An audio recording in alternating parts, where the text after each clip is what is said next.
FitLabPGH back with a video podcast. Occasionally we do reviews, and today's a review of a bike that I've had for about 6 weeks. This is a Bearclaw Tōwmak. It's a company up in Traverse City, Michigan. It is as you can see, a fat bike, and you can also see it's got drop bars, so you're probably thinking, what the heck is that? The way they describe it, it has gravel bike geometry and fat tires. The way I can describe it is, number one, it's fun. And number two, if you think about when you ride your gravel bike, you say, I wish I could go in places that were a little bit tougher. Or when you ride your fat bike, you say, I wish I could go a little bit faster, or sometimes take it on the rails to trails or other places, then this is the type of bike that's for you.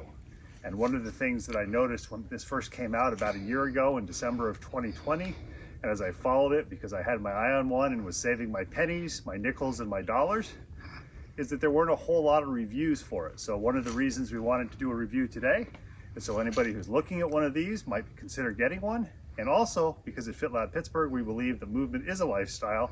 And one of the ways we make it a lifestyle is to give ourselves the tools or toys to be able to go outside in December when it's 35 degrees and smile. So this is a Tōwmak Bearclaw frame. It's a titanium frame. It's actually made in China. Very well made, excellent welds. And one of the things I was concerned about is figuring out the size. Dustin at Bearclaw suggested I use Bike Insights, which is a website where you can compare different bikes. Normally I ride a 57 centimeter frame. This is a 55.5 and it really fits well.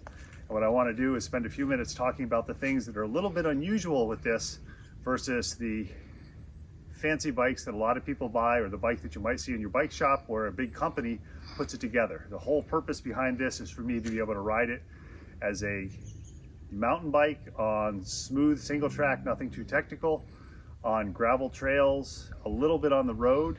And most of my riding takes place in Mingo Creek Park, where about 55 years ago, they used eminent domain and they took property. So there are a lot of old farm roads and also some trails that some are in good condition and some have been torn up from years and years of horseback riding on them. So a couple of things that are a little bit different is obviously it has drop bars. These are the Redshift kitchen sink, 53 centimeters. They're very, very wide, very comfortable. The shifters on it, or the single shifter, since I'm running a 1x12, and I'll probably pronounce this wrong, is a Gevinel. It's a company out in the Portland, Oregon area, I believe. And what they did is they started with cyclocross racing. This is a bar end shifter that they've adapted, so it will shift Shimano, or they also sell one that will shift SRAM components. And it has the ability that if you're out someplace and the shit hits the fan, you can convert it to friction shifting. For those of you who've been riding a while, you know that's pretty valuable. The wheels, I wasn't really sure what I wanted, and I contacted the gentleman in Grand Junction, Colorado, Mike Kuriak, who is a ultra cyclist extraordinaire, does some great photographs, and I went with what he recommended. It's a set of Bontrager wheels, the Jackalope.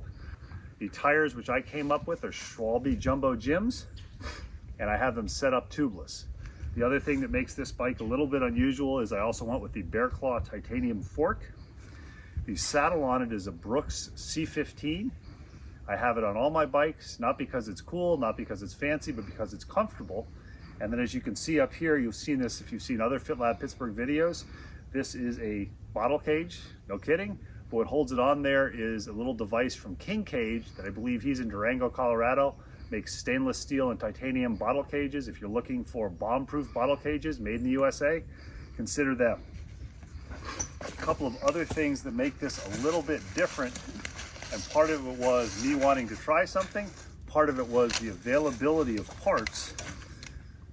What I have on here is I have a pair of Yokozuna Ultimo brakes. These are hydraulic brakes that are operated by cables, and there are 4 pistons front and back.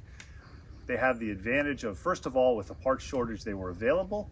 Second of all, if I ever decide that I'm going to do any long bike packing where I'm out in the middle of nowhere, it's a lot easier to find a new cable or adapt a cable than it is to replace hydraulic.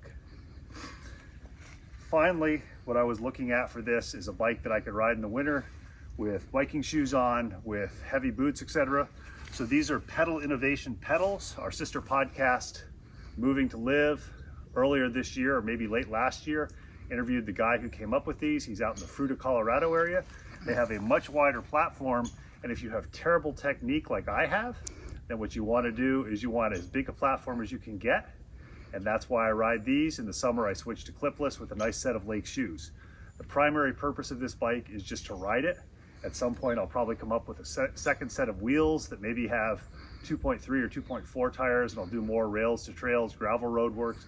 But the whole idea is I wanted a bike that was reliable, a bike that I could ride anywhere, and most of all, a bike that would put a smile on my face. So if you're looking at a gravel bike, or you're looking at a fat bike, or you're like me and you ride a mountain bike, but your technical skills are slightly above that of a kindergartner's who hasn't ridden much, then you might want to consider something like this. And again, as I said at the beginning of the video, how do you describe the way it rides?